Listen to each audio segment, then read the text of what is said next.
बिस्मिल्लाहिर्रहमानिर्रहीम। मैं हूं आपका मेज़बान उस्मान आफाक और दीनी मसाइल के सवाल और जवाब का सिलसिला हम शुरू किए हुए हैं। एक सवाल आया है कि क्या हाजी की क़ज़ा नमाज़ें और उसके जो पिछली ज़िंदगी में रोज़े रह गए हैं क्या वो भी हज करने से मुआफ़ हो जाते हैं। और दूसरी बात उसके साथ साथ ही ये पूछी जा रही है कि अगर लोगों के कुछ हुकूक इससे पिछली ज़िंदगी के अंदर अदा नहीं कर सका तो क्या वो हुकूक भी माफ़ हो जाएंगे।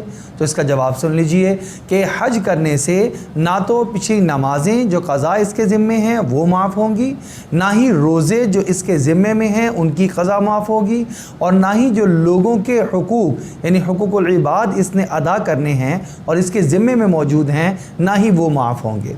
सिर्फ़ और सिर्फ जो इसकी ज़िंदगी में गुनाह हुए हैं अल्लाह रब्बुल इज़्ज़त हज मकबूल और हज मबरूर की बरकत से इसके वो तमाम के तमाम गुनाहों को मुआफ़ फरमा देंगे। लेकिन इन तमाम आमाल की क़ज़ा इसको करनी पड़ेगी, यानी जितनी नमाज़ें इसकी पिछली ज़िंदगी में रहती हैं उसका हिसाब लगाएगा और उस तमाम की तमाम नमाज़ों की क़ज़ा करेगा। जितने रोज़े इसके ज़िम्मे रहते हैं तमाम के तमाम रोज़ों का हिसाब लगाएगा और तमाम के तमाम रोज़ों को अदा करेगा। जो लोगों के हुकूक देने हैं, अगर किसी का माल देना है, अगर बहन की बेटी की विरासत देनी है, अगर बीवी का हक महर देना है, तो वो तमाम के तमाम चीज़ें माली मामलात इसके ज़िम्मे में मौजूद हैं। बल्कि हज करने से इसके अंदर मकबूलियत का ये दर्जा आ जाता है कि इसको उन हुकूक के अदा करने की तरफ रहनुमाई और तवज्जो हो जाती है।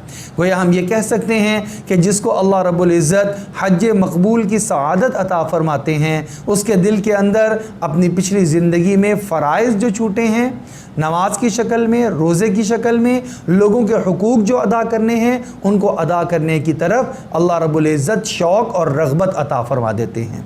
अल्लाह जल्ल शानु से दुआ है अल्लाह रब्बुल इज़्ज़त हमें दीनी मसाइल को समझने, उनके मुताबिक अमल करके ज़िंदगी बसर करने की तौफ़ीक़ अता फरमा दे।